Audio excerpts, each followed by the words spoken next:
Hey guys, Adam Hart here. Here's how to get to Act 2 without ever having to fight the last judge or go to Bilewater or get the 5 old bells, which is normally needed when you go to the left side of the map. We're going to go to the right side of the map, how to get to Phantom, how to beat Phantom, unlock a parry skill, and then get into Act 2. So we're going to do all of that in this video. We're going to start in Halfway Home in Greymoor right here on the map, and then we are going to make our way into Sinner's Road. And then we're going to completely skip Bilewater. You guys don't have to get to Bilewater at all. That's the best part about this. You never have to go to Bilewater, and we're going to go from Sinner's Road to the Mist. So, from Halfway Home, drop down and go to the left. You're going to see that fast travel area. Keep going to the left. And then head up here. At this point, in order to get to Act 2, you guys need the Cling Grip skill, which you get in Shellwood. That guy's on my channel if you guys need help. Go to the very top. And this is where that Cling Grip comes into play, right there. Here we are on the map. We're going to keep going to the right. This is how to get to Sinner's Road. And later in the video, I'm going to show you guys my build that I use to beat the Phantom boss. I'm going to help you guys get rid of that boss as well. Get through that boss too. Very end of the video, I'm going to show you guys a memory locket. And then a fast travel system, both new and old. And then I'll show you guys a bench as well. And get into Act 2. So you notice that I passed an elevator. Just take that all the way down and bring it back up. And then just keep going to the right. And you're going to make your way to Sinner's Road.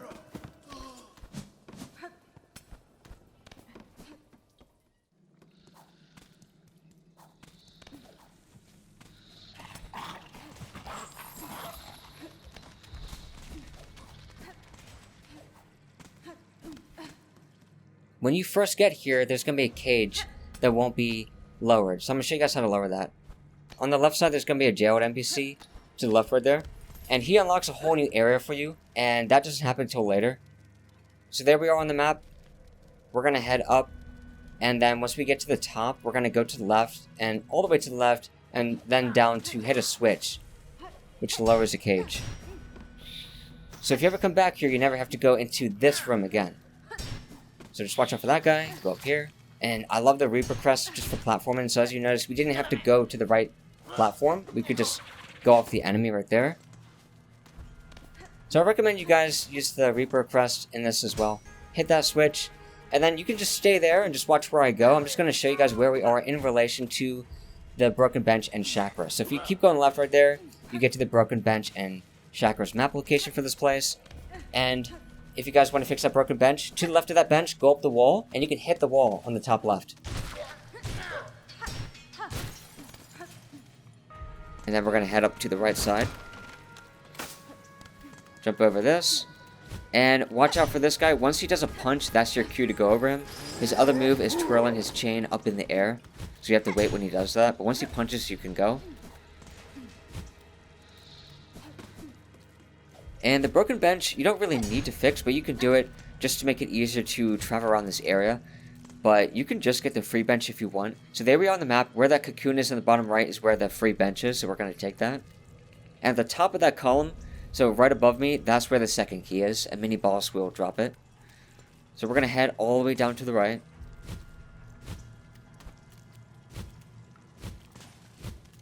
And at the very bottom, we're going to take that entrance. And stay on the bottom. There's going to be a little gate to hit. Once you hit that gate, head on down to the right.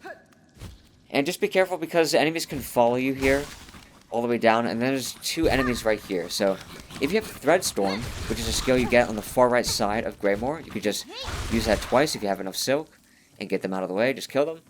And then there'll be some rumbling. And then you could use the bench. And then this creature shows up. So now we're going to head to the left here.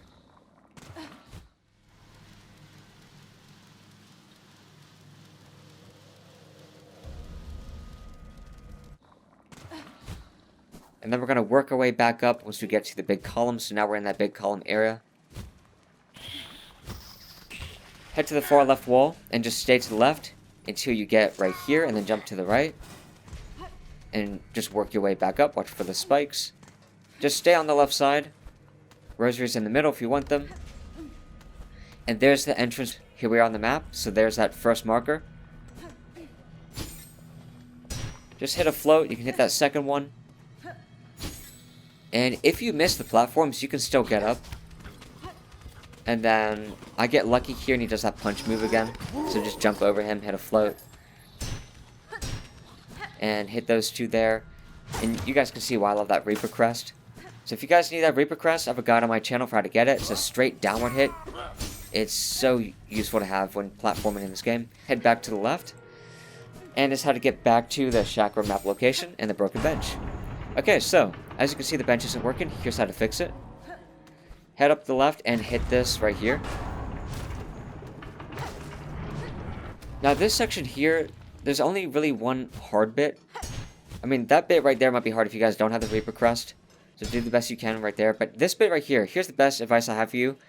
Stay to the left right here, and then hold the jump button for a while. And don't worry about hitting the ceiling or the right, because there's no spikes there. For this bit, don't try to hit any of the cogwheels. Try to just do dashes in the air. So don't try to hit any of those wheels, or it's just going to send you up and you're going to hit the other wheel above your head. So at the start of that room, stay to the left side, hang on the bottom side of the wall, then do a big jump, and don't worry about hitting the ceiling or the right side because there's no spikes. Then just work your way down and don't hit any of the wheels, do dashes. Then just clear that up for the cogwheels, and you're good to go. Now we're going to head back to the bench, so to do that, head up here on the left side. There's a platform up here, and then work your way up, and you are done the hard bit. And then hit that. Then just hit a float. You don't even need to hit those and drop down, and you guys can use that bench.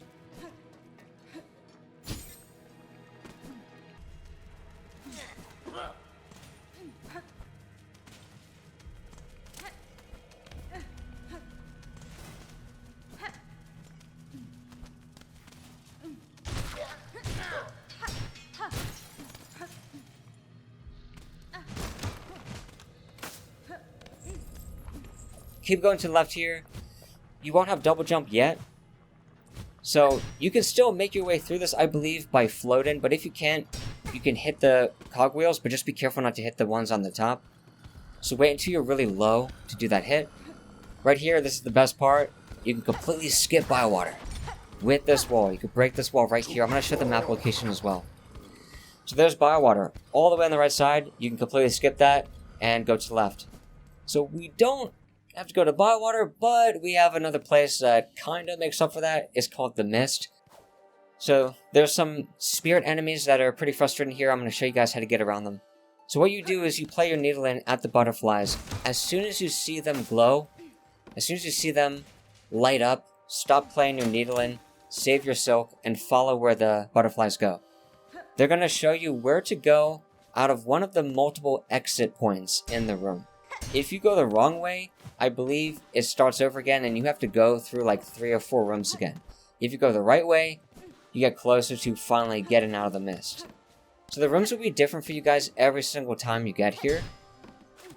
But what I don't know is if the paths are exactly the same. If the path inside each room is exactly the same, you guys can follow exactly where I go in these rooms. I'm actually not sure about that, so comment down below if you guys notice your butterflies going the same way my butterflies do. So the rooms will change every single time, so if you fall at any point, if you go to the very bottom and fall, you have to start all over again, even if you don't die. So that is an obstacle too. And as you see, the butterflies going to the right, and you don't have to go exactly with the butterflies. You can get there later. You can kind of guess where the butterflies went, and if you guessed it right, it still counts. So you don't have to be with the butterflies.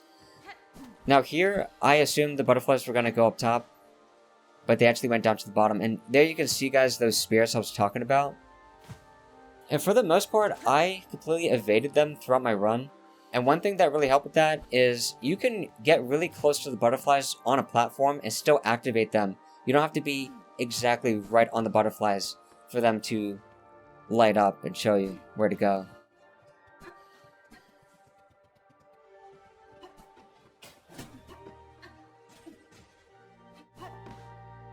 I was talking about the paths being the same or different. So I'm curious to know, guys, if those butterflies went down to the right like mine did in that last room, or if they go up. Now here you notice I played my needle in and they didn't activate it first. So I went to the left a tiny bit, then I played my needle in again, and then they activated. So that allowed me to completely bypass those 2 spears on the right side and not have to worry about them. And then I made my way up there. And actually, after the intermission room, I guess you have a couple rooms after that. But next time you find a break room like that again, then you're done. The mist. So there's some shortcuts in some of these rooms, so I hit that. I noticed these guys went to the right, upper right. But I couldn't get up there, so I was like, okay.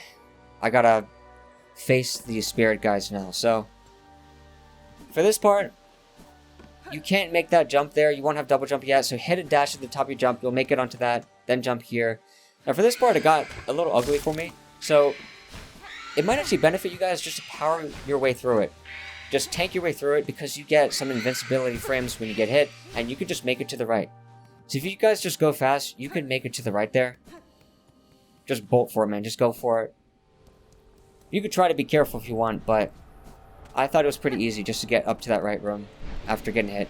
And then you guys will get to Exhaust Organ. So here's how to get to the bench, and then I'll show you guys a really cool place to see some more lore, just really quick. And then how to get to Phantom, and then how to beat Phantom. So here's my build for how I beat Phantom. I used the Cogwork Wheel, the Weighted Belt, the Scuttle Brace, the Silk Spear, and the Pollip Pouch, which applies poison to any red tool you have. I got the Cogwork Wheel from the 12th Architect, and the Scuttle Brace from the 12th Architect as well. Here's how to get to the Phantom boss from the bench. So drop down and keep going to the right. That isn't going to be there in the middle. So I lost my footage from before, so I had to redo it. So normally there's going to be exhaust in all these tubes. You're going to have to take a rest on the right side in that little crevice. Then make your way up here, rest when the exhaust is going, go to the left, then drop down. And then drop down again, and you'll find debris right there in the middle. And then hit that. Once you hit it, that's going to fall down. But then make your way back to the left, just to save at the bench, if you guys haven't already. And just for a point of reference for you guys.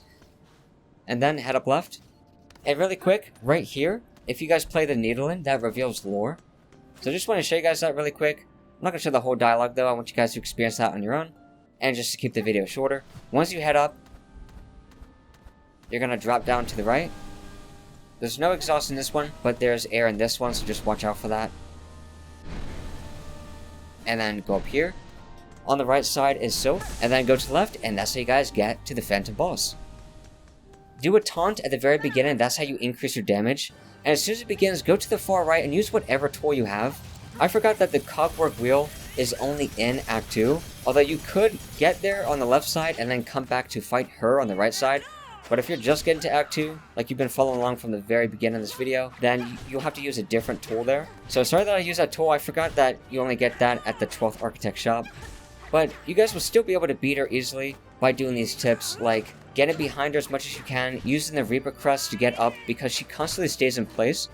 So you can constantly get downward hits off on her.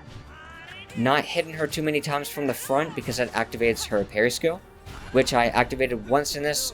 And I'll be able to show you guys what that looks like then. But as you use those tools at the very beginning, keep using them like I did right there to just get rid of all the tools you have just to make complete use of them. Another big tip is when she does that big downward hit, not only is she open for an attack, but you guys could also get a taunt off instead of an attack so you guys can increase your damage.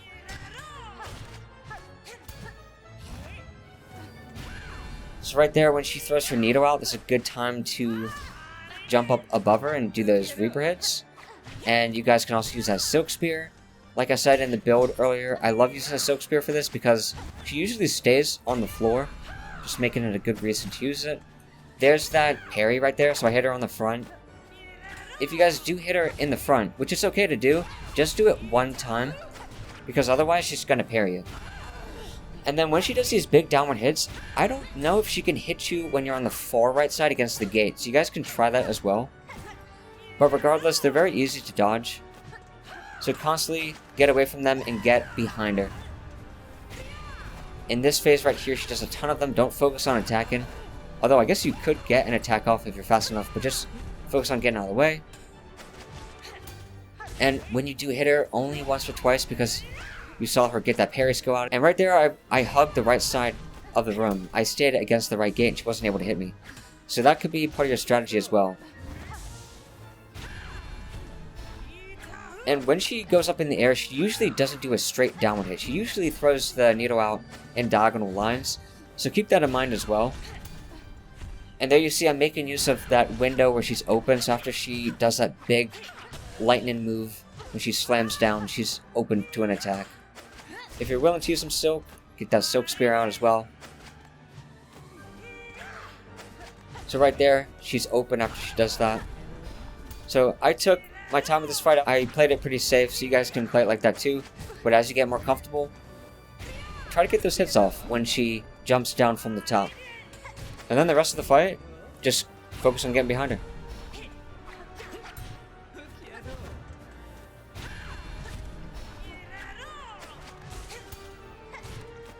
You're either behind her or you're in the air doing downward hits, and you guys will find a lot of success with that. And that's how you beat her.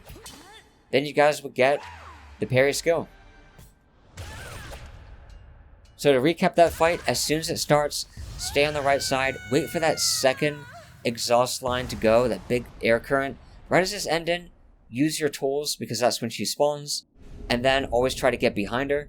And if you do hit her just once or twice because of her parry move, and make use of the Reaper Crest, constantly doing downward hits, after she does those big lightning moves, you have a chance to hit her.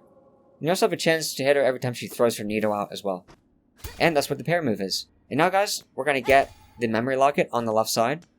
And you guys have done all the heavy work throughout this. Now you guys are making it to Act 2 without ever having to go and fight the last judge or ever going to Bilewater. So you got to skip the last judge and Bilewater. And the 5 old bells, which you normally do on the left side. So why would you normally want to go to the left side? That is if you skipped Morwing. He disappears when you do the Lost Flea's Wish and collect 5 fleas. Morwing disappears, but he comes back if you beat the last judge. You would also go that way if you wanted to also get the simple key in Sansa Karak, which is really close to Blast's Steps. You can still go back there though and get that simple key. So you'd really go on the left side of the map if you wanted to beat the last judge and get Morwing to come back and get the simple key. And there's also a shop out there too. And by the way, there's a memory locket on that side. Once you drop down, you guys will find the map for Coral Chambers on the right side, the Grand Bellway Ventrica fast travel system, a bench, and the Bellway fast travel system. One of the rare moments in the game where both types of fast travel systems are in the one place. And then keep going to the left, and you guys will get to Act 2. And there we are on the map. Now you guys are in Act 2 without ever having to fight the last judge or go to Bilewater. And if you guys want to see more straight to the point guides and how to install mods and get multiple mods to work together, which I really want to get into, subscribe to the channel and check out my Silksong playlist down below to see all my other guides. If you guys enjoyed the video, drop a like and comment, subscribe for more, and thanks for watching.